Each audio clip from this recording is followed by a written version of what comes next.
और फिर आप लोगों का स्वागत करता हूं। तो इस वीडियो में हम हिस्ट्री और 1857 की क्रांति वगैरह पढ़ेंगे, जो आपके एग्ज़ाम के लिए बहुत इंपॉर्टेंट है। तो स्टार्ट करते हैं बच्चों। सबसे पहला क्वेश्चन है, बौद्ध जनपदों के समय हरियाणा किस जनपद का हिस्सा होता था? तो उसका नाम होता था बच्चों कुरु व पांचाल। बौद्ध जनपदों के समय हरियाणा कुरु व पांचाल जनपद का हिस्सा होता था। बौद्ध के बाद फिर मुगलों का जब टाइम के समय है ना, इन जनपदों का जो नाम बदल कर है वो क्या रख दिया, खाप। मतलब जनपदों का स्थान किसने ले लिया? खापों ने ले लिया। उसके बाद हम महाराजा हर्षवर्धन के समय जो राजधानी थी वो कौन सी थी? तो हर्षवर्धन के समय थानेश्वर राजधानी थी, लेकिन बाद में इसने अपनी राजधानी कन्नौज को बना लिया था। पेपर में ये आ सकता है कि 7वीं सदी में इसे राजधानी बनाया था। ठीक है, किसको? कन्नौज को। उसके बाद इसका जन्म 590 में हुआ था। 606 में गद्दी पे बैठा था और 647 में इसकी मृत्यु हो गई थी। ठीक है, हर्षवर्धन की दूसरी राजधानी जो थी वो कन्नौज थी और 7वीं सदी में थानेश्वर को राजधानी बनाया था, ना कि कन्नौज को। हर्षवर्धन की दूसरी राजधानी कन्नौज थी। उसका दरबारी कवि बाणभट्ट था बच्चों। ठीक है, और उसके बाद अगर मैं बात करता हूँ हर्षचरित किसने लिखी थी, तो बाणभट्ट ने लिखी थी हर्षचरित। इस पुस्तक में क्या बताया गया है कि हर्ष के पिता प्रभाकर वर्धन की मृत्यु के बाद इनकी पत्नी यशोमती जो थी वो सती हो जाती है। प्रभाकर वर्धन की जो पत्नी है वो सती हो जाती है प्रभाकर वर्धन की मृत्यु के बाद। हर्षवर्धन की पुस्तक पूछे तो नागानंद प्रियदर्शी का रत्नावली। उसके बाद नेक्स्ट पॉइंट बनेगा, हर्षवर्धन के शासन काल में जो चीनी यात्री था वो आया था भारत में, जो 629 ईस्वी में आया था, जिसका नाम था अवेनसोंग। इसने अपनी एक पुस्तक लिखी थी थानेश्वर के बारे में, उसके बारे में बताया था। उस पुस्तक का नाम था सी यू की, अवेनसोंग की है। ठीक है, और ये 634 से लेकर 644 तक हरियाणा में रहा था। महमूद गजनवी ने थानेश्वर पर कब अटैक किया था? तो 1014 में, और स्वामी चक्कर महाराज की मृत्यु लेकर चला गया था। उसके बाद हरियाणा में अगर गणराज्य होता था, उसकी राजधानी क्या थी? अगरवा। ठीक है, एक क्वेश्चन और आता है कि 9वीं शताब्दी में हमें संगीत के जो सारे गामा पा के जो शब्द है वो कहाँ से मिले हैं? उसके अवशेष अगरवा से। उसके बाद 12वीं शताब्दी में तोमरों को किसने हराया था? तो अर्णोराज ने हराया था। तोमरों ने सूरजकुंड का निर्माण करवाया था, सूरजमल नाम के तोमर ने करवाया था। इसका दूसरा नाम अनंगपाल तोमर भी हो सकता है। ठीक है, ये दोनों एक ही बात है। उसके बाद नेक्स्ट पॉइंट है बलबन के बारे में। बलबन जो है वो 1266 में नवाब बनता है और ये गुलाम वंश से संबंधित था। गुलाम वंश के जो संस्थापक थे वो थे कुतुबुद्दीन ऐबक। कुतुबुद्दीन ऐबक के बाद इल्तुतमिश आया था। इल्तुतमिश के बाद शायद रजिया सुल्तान आई थी, जिसकी 1240 में डेथ हो गई थी केथल के अंदर। उसके बाद बलबन आया था। लो रक्त की नीति अपनाने वाला व्यक्ति कौन था? बलबन था। गुलाम वंश का शासक था।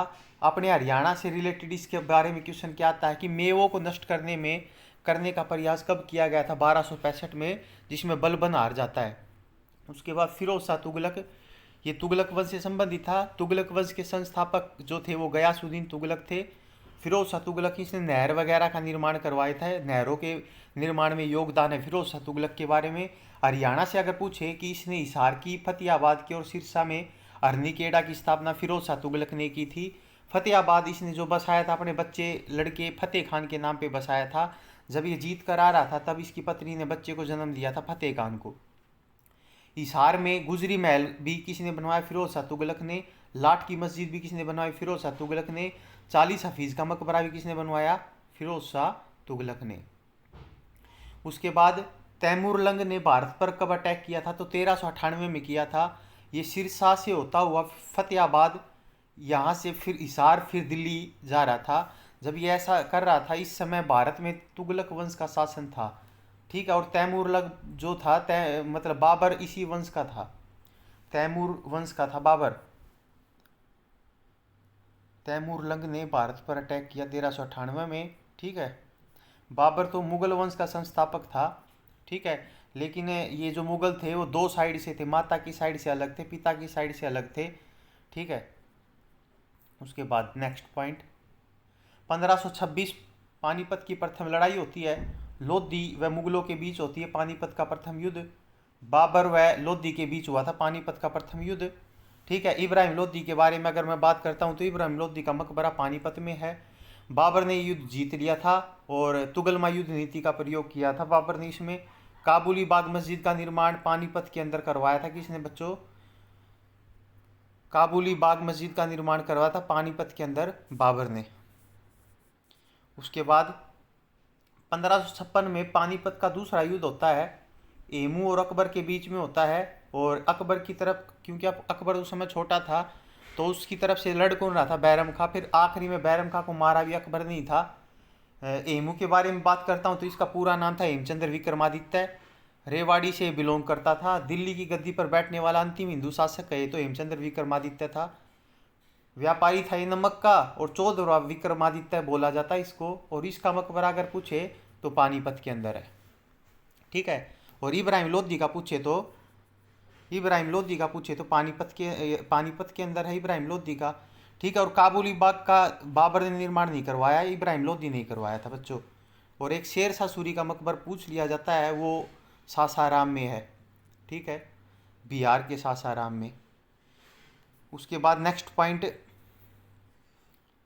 पानीपत का तीसरा युद्ध कब हुआ? 1761 में अहमद शाह अब्दाली और मराठों के बीच में हुआ था। मराठों की तरफ से सदाशिवराव भाऊ, ठीक है। इस युद्ध के बाद भारत में मराठा शक्ति का खात्मा होना स्टार्ट हो गया था।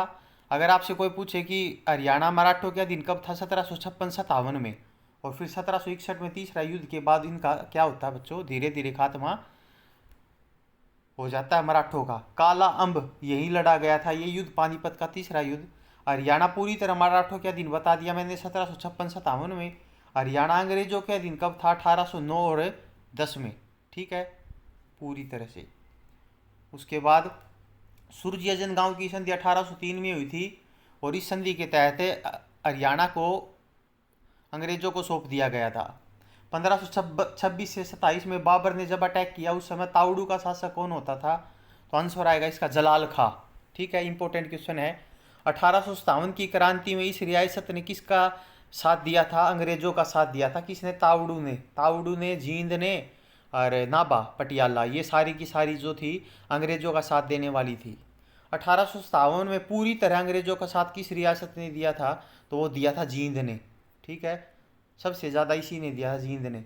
बाबर से कहाँ का शासक टकराया था? मोहन सिंह मंडार, राजपूत शासक था ये, ठीक है, केथल रियासत का ये शासक था। उसके बाद बाबर से हसन खां मेवाती भी टकराया था, मेवात से था। अहमद शाह अब्दाली जो था वो जाते समय उत्तरी हरियाणा को किसे सौंप कर चला गया था? जैन खां को। जैन खां सरिंद का गवर्नर था। उसके बाद जॉर्ज थॉमस के बारे में बात करता हूँ तो इसकी राजधानी इसने झांसी के दुर्ग को बनाया था 1797 में। मृत्यु इसकी 1802 में हुई थी बहरामपुर में। उसके बाद देश में 1857 की क्रांति मेरठ से शुरू होती है, बैरकपुर छावनी से। मेरठ क्रांति के समय हरियाणा में भर्ती भी हुई थी, उसमें गुरुग्राम ने, हिसार ने, रोहतक ने पार्टिसिपेट किया था, यहाँ से सैनिक भर्ती हुए थे। सबसे ज़्यादा रोहतक से हुए थे, 22,114 सैनिक।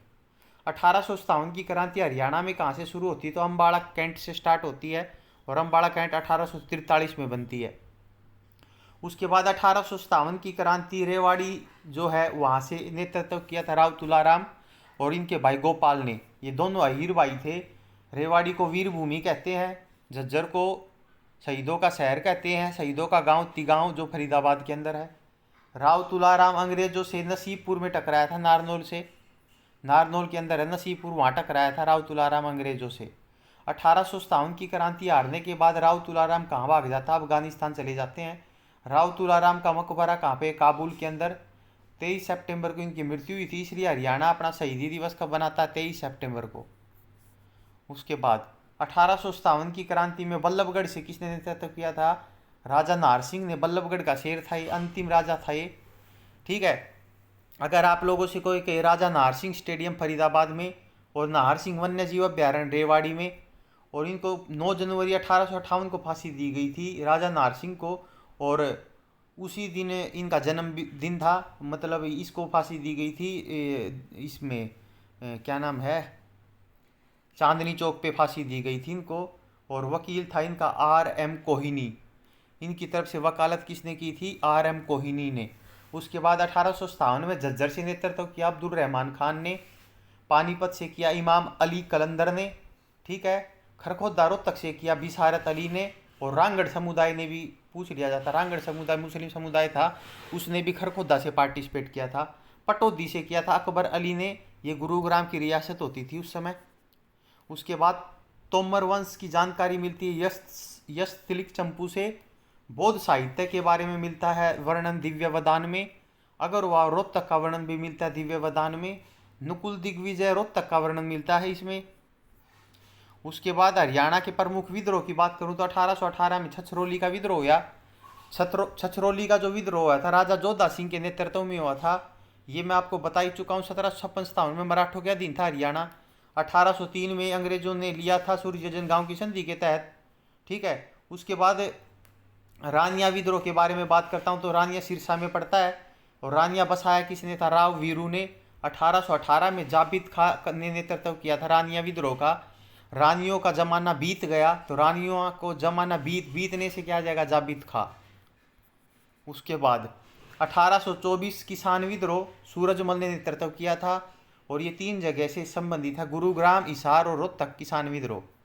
जींद विद्रोह की बात करूँ तो 1814 में हुआ, प्रताप सिंह ने नेतृत्व किया। फॉर्मूला हो जाएगा प्रतापी लोग जिंदा रहते हैं तो प्रताप से प्रताप सिंह, जिंदा से जींद विद्रोह हुआ कब? 1814 में। 1835 में बनावली विद्रोह हुआ, फतेहाबाद से है बनावली। गुलाब सिंह ने नेतृत्व किया। वन में गुलाब खिलते हैं और ठीक है, तो वन से बन जाएगा बनावली और गुलाब से बन जाएगा गुलाब सिंह। उसके बाद नेक्स्ट पॉइंट 1843 केथड़ विद्रोह हुआ। साहिब कौर को केथड़ में 1843 में गुलाब दिया था साहिब कौर को, तो गुलाब सिंह और साहिब कौर के नेतृत्व में हुआ केथड़ का विद्रोह। गुलाब से गुलाब सिंह, साहिब से साहिब कौर, केथड़ से केथड़ और 1843 में। और 1843 में अम्बाड़ा छावनी बनी। ठीक है। उसके बाद 1845 में हुआ था लाडवा विद्रोह। लाड किसको लगाते हैं? जो जीत का आता है उसको लाड लड़ाते हैं, तो जीत से बन गया अजीत सिंह और लाड से बन जाएगा लाडवा विद्रोह। नेक्स्ट पॉइंट 1857 की क्रांति, हरियाणा का योगदान। हरियाणा में शुरुआत अम्बाड़ा से। मुगल शासक कौन था उस समय? बहादुर शाह जफर। रानिया का विद्रोह बता दिया, नूर मोहम्मद खान ने किया था रानिया से। आसी से किया था लाला हुकमचंद। देखो रानिया विद्रोह 1818 वो एक अलग चीज है। ठीक है। वो नूर मोहम्मद खान ने को नहीं किया, वो जाबित खान ने नेतृत्व किया था रानिया विद्रोह का। लेकिन ये पूछ रहा 1857 की क्रांति में रानिया सिरसा से नेतृत्व किसने किया था? नूर मोहम्मद खान ने। आसी से किसने किया था? लाला हुकमचंद ने। ठीक है। बहादुरगढ़ से किसने किया था? बहादुर जंग ने। और बहादुरगढ़ का पुराना नाम सराफाबाद, हरियाणा का गेटवे ऑफ हरियाणा भी है बहादुरगढ़। सैनिटरी उद्योग भी कहाँ पे है? बहादुरगढ़। पार्लेजी उद्योग भी कहाँ पे है? बहादुरगढ़। ठीक है। उसके बाद पानीपत, इमाम अली कलंदर। ठीक है। हिसार भट्टू से मोहम्मद आजिम। रोहतक खरखोदा से बिसारत अली। मेवात से सदरुद्दीन। ये सारे के सारे याद कर लेना आप अच्छी तरीके से। तो आज की वीडियो में इतना ही, मिलते हैं एक ब्रेक के बाद, तब तक दुआओं में याद रखना। धन्यवाद।